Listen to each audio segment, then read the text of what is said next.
corridors of their next hero, where they see a massive man sleeping. Hilda wakes him up, telling him it's his turn to fight. The man gets up, and we meet Neiman, mankind's greatest sumo wrestler.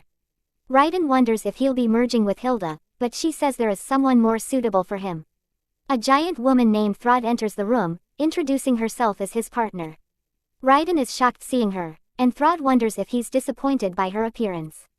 However, Raiden is actually pleased, saying she is perfect, which makes her heart melt as she turns into his divine weapon. We see the next fight is set in a sumo-themed arena, and Raiden is introduced as an undefeated sumo champion.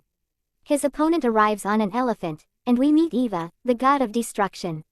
The fight begins with Raiden instantly charging at Shiva and drop-kicking him in the face. Shiva gets pushed back but quickly recovers. Raiden continues to attack, landing a punch that knocks Shiva to his knees. He wants to end things quickly by attacking with a knee strike, but Shiva blocks it, glad that they are having a real fight. Raiden is pushed away, and Shiva grabs onto him, smashing his chest and launching him into the air. Raiden lands on his feet, and Shiva is happy to see he is a worthy opponent. In a flashback, we see a 3-year-old Raiden as his parents wonder what's wrong with him because he can't even stand. One day, while his parents are preparing supper, they are surprised to see him standing, but his legs are shaking. His parents are overjoyed to see this, but as he takes a step, Raiden suddenly feels pain, and his parents watch in horror as his body falls apart. All the bones in his body are broken.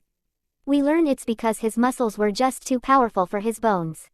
Despite this, Raiden tried his best to walk, and he eventually managed to do it as his body produced even more muscles to restrain his power, creating a shell known as the 100 Seals. Back in the present, Raiden slaps himself and unlocks his 100 Seals. His muscles start to go berserk, and Shiva wonders if he's going to destroy himself, but he calls on Throd to help him out, and he is able to put his muscles under control. We learn that the lines on his body are actually his Bollinger, and it gives him total control over his muscles. Gaul becomes shocked, realizing Raiden became the strongest while his power was restricted by his 100 Seals. Raiden's body stabilizes, and he charges at Shiva, punching with all of his might. Shiva is blown away, and he feels the difference in Raiden's power. Everyone cheers for Raiden, and Shiva seems to be barely standing. Raiden tries to finish him off with a headbutt, but Raiden is the one who ends up taking damage. Shiva counters, punching him away as he reveals his head is as hard as stone.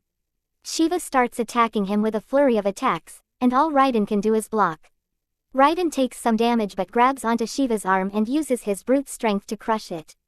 Instantly, Shiva kicks him away, and everyone sees his broken arm. The gods tremble, but the Indian gods know Shiva better and cheer him on.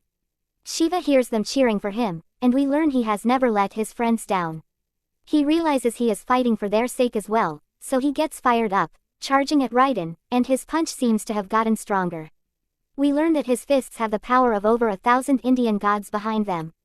Raiden tries to fight back, but Shiva hits him with a devastating blow, making him cough blood. As Shiva attacks with his head, Raiden doesn't back down, countering with his own headbutt, and the two keep smashing their heads together. In a flashback, we learn that the Indian gods were fighting each other to determine who would rule over them. During that time, Shiva and his friend Rudra were just unknown gods living carefree lives, but their territory is attacked by another group of gods. They go out to confront them, but they get laughed at, as the gods think they are nobodies. However, they end up being those gods. After the fight, Rudra tells Shiva about his dream to stand at the pinnacle of India, wanting to see things no one else has ever seen. He tells Shiva to join him, saying they can go anywhere if they work together. Shiva decides to go with him, thinking it will be fun. Together, they beat the other gods, and with every god they defeated, they would gain their strength, but it would also increase their responsibility. They eventually go up against a god named Indra, who is said to be 10 times stronger than the other gods. Rudra fights him alone and eventually comes out on top. They dance together to celebrate their victory, and they later reach the top, having defeated all the other gods. However, at the pinnacle, Rudra tells him they need to fight because only one god can stand at the top. Shiva doesn't want to do it, but Rudra insists, so they end up fighting. They trade blows in what is now known as the most ferocious fight in the history of India. Shiva eventually gains the advantage, but Rudra refuses to give up, reminding Shiva about his dream. So, Shiva decides to throw the fight, but just as he is about to admit defeat, Rudra beats into it, knowing he lost. Rudra tells Shiva not to go easy on him, and Shiva goes all out. In the end, Shiva gains the name of Rudra, making him the chief of all the Indian gods.